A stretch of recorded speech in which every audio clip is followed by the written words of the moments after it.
앉으며 하늘에 오르시어 전능하신 아버지 하나님 우편에 앉아 계시다가 거기로부터 살아있는 자와 죽은 자를 심판하러 오십니다.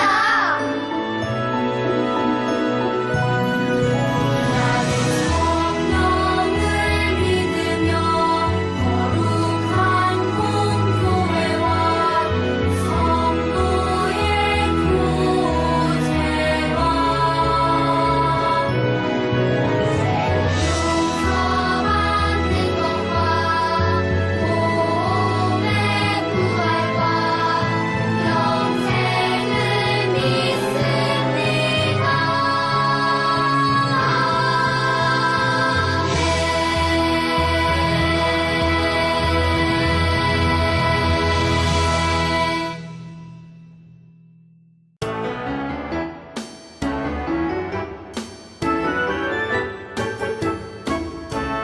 감사한 것을 세어봅시다. 하나, 둘, 셋, 넷, 다섯, 여섯, 일곱. 두 손을 다 펴도 셀 수 없어요. 하나님이 주신 큰 은혜. 감사 찬송을 불러드려요. 하나, 둘, 셋, 넷, 맞추어. 아빠도 엄마도 우리 아가도 기쁜 마음으로 불러요.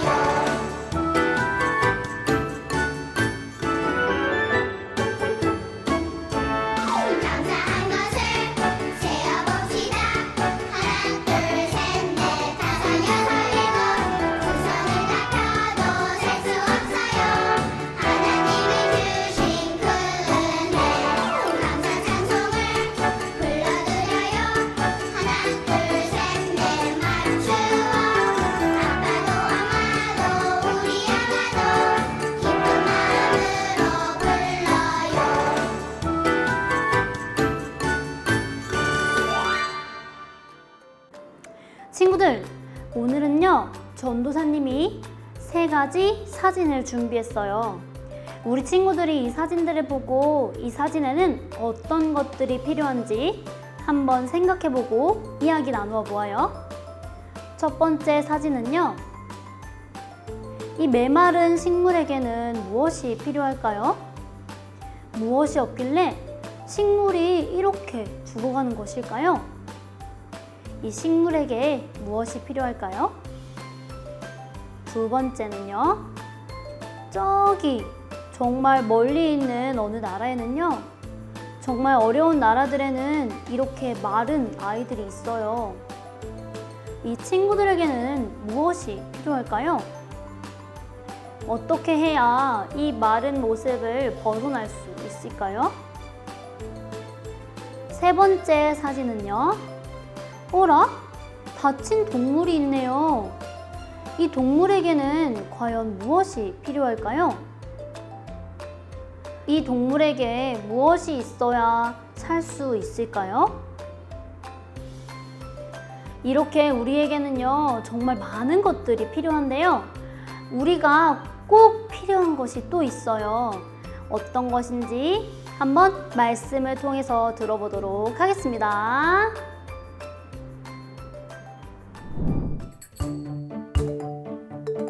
나는 그들의 하나님이 되고 그들은 내 백성이 될 것이라.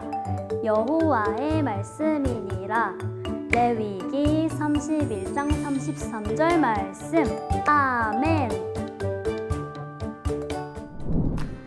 이 강물이 이르는 곳마다 번성하는 모든 생물이 살고 또 고기가 심히 많으리니 이 물이 흘러 들어가므로 바닷물이 살아나겠고 그 강이 이르는 각처의 모든 것이 살 것이며.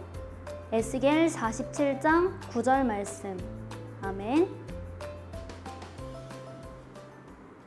이곳은 바벨론이에요. 이스라엘 백성들이 바벨론의 포로로 끌려왔어요. 바벨론에 끌려온 백성들이 어려운 삶을 살아야 했어요. 그래서 항상 이스라엘을 그리워하며 울었어요. 백성들은 여러 가지 소식도 듣게 되었어요. 그 중에 한 가지는 고향에 있는 성전이 무너졌다는 소식을 듣게 되었어요.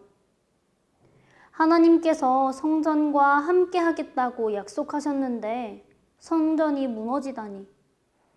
그럼 하나님도 함께 하시지 않는 것이 아닐까요? 사람들은 희망이 사라졌다고 느끼며 슬퍼했어요. 하나님이 안 계시다니. 그런 상황에 하나님께서 에스겔을 부르셨어요. 하나님께서는 이스라엘 백성들이 우상숭배라는 큰 죄를 지었지만 여전히 이스라엘 백성들의 하나님이 된다고 말씀하셨어요. 그리고 희망이 없어 힘들어하는 이스라엘 백성들에게 이야기를 전하라고 말씀하셨어요. 하나님께서는 에스겔에게 어떤 모습을 보여주셨어요? 에스겔은 어떤 웅장하고 크고 멋진 성전 앞에 서게 되었어요. 그런데 그 성전에서 갑자기 물이 콸콸콸 흘러나왔어요. 에스겔은 이 물이 무엇일까 생각했어요.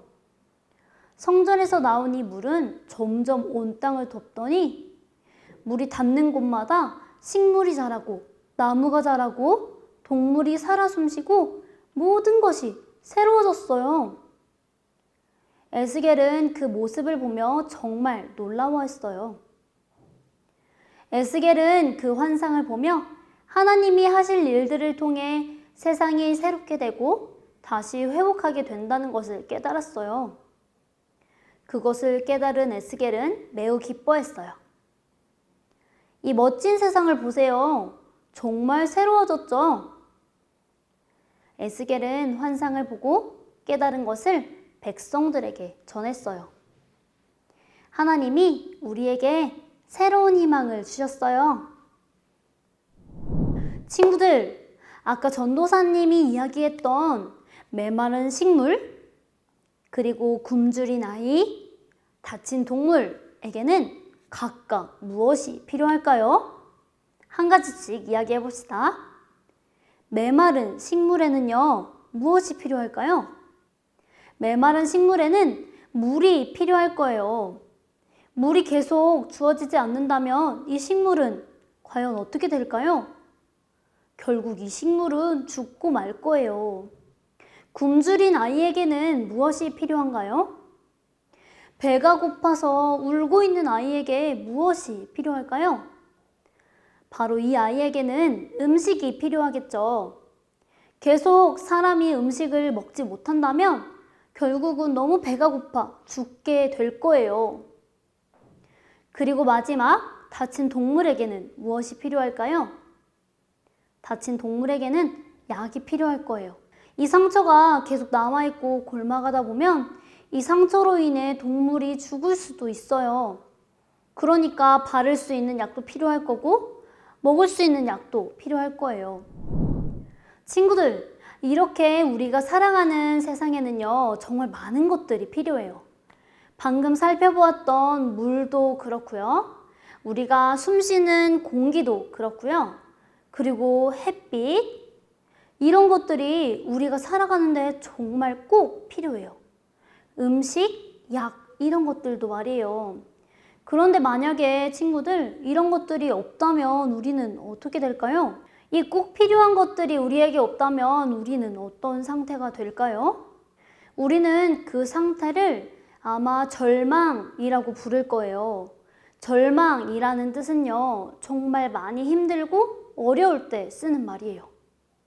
오늘 말씀에 나왔던 이스라엘 백성들도 정말 많이 절망적이었나 봐요. 바벨론의 포로로 끌려간 이스라엘 백성들은요, 매일매일 울었어요. 하나님이 우리와 함께 하시는구나 라고 믿을 수 있었던 그 성전마저도 다 부서져 버렸다고 하는 거예요. 이스라엘 백성들 얼마나 절망적이었을까요? 백성들은 정말 희망이 없고 절망적인 그런 상황이었어요. 그러나 우리 친구들이 아는 하나님께서는 어떤 분이신가요? 이 백성을 그냥 가만히 내버려 두셨을까요? 우리 하나님은 하나님의 백성들을 끝까지 사랑하시는 분이시잖아요. 하나님께서는 이 백성을 그냥 절망 가운데 두지 않으셨어요. 에스겔에게 엄청난 환상을 보여주셨어요. 그리고 그 환상을 통해서 하나님께서는 이스라엘 백성들에게 희망을 주셨죠. 그 환상은 성전에서 물이 흘러나와 모든 것을 살아나게 하고 생기 있게 하는 그런 환상이었어요. 성전 주변뿐만 아니라 정말 많은 세계와 나라에도 생기가 넘치고 식물이 자라고 나무가 자라고 동물들이 살아 숨쉬는 그런 희망을 하나님께서 에스겔에게 보여주셨던 거예요. 이스라엘 백성들은요, 성전을 생각하면 하나님을 생각할 수 있었어요. 우리 친구들이 교회를 생각하면 하나님을 생각하듯이 말이에요. 이 환상은 무슨 환상이냐면요, 교회에서 일어나는 하나님으로부터 일어나는 일들이 정말 생기 있고 희망이 있음을 알려주는 그런 환상이었어요. 하나님으로부터 새롭게 되고 생명이 태어나는 것을 알려주신 거예요. 그대로 절망적인 상태로 죽지 않는다는 것을 하나님께서 에스겔과 이스라엘 백성들에게 알려주신 거죠. 절망적이고 어려운 상황 가운데서도 우리에게 가장 꼭 필요한 것은 바로 하나님이에요. 하나님께서는 우리에게 꼭 필요한 분이시고 우리의 사의 소망이 되시고 우리의 힘이 되시고 우리의 희망이 되세요. 하나님을 통해서 우리는 희망을 얻을 수 있어요. 우리 친구들 언제나 희망이 되시는 하나님을 믿으며 그 믿음을 잃지 않고 살아가도록 하세요. 그럼 전도사님과 오늘 말씀을 마치면서 기도하고 마무리하도록 하겠습니다. 예쁜 손 모으고 두 눈은 감고 고개는 숙이고. 하나님 감사합니다. 우리의 희망 되시는 하나님을 우리가 알게 되었습니다. 하나님 이스라엘 백성들에게 희망이 되셨던 것처럼 우리에게도 희망이 되심을 믿고 그 믿음을 따라 살아가는 우리들이 될 수 있도록 도와주세요. 예수님의 이름으로 기도합니다. 아멘.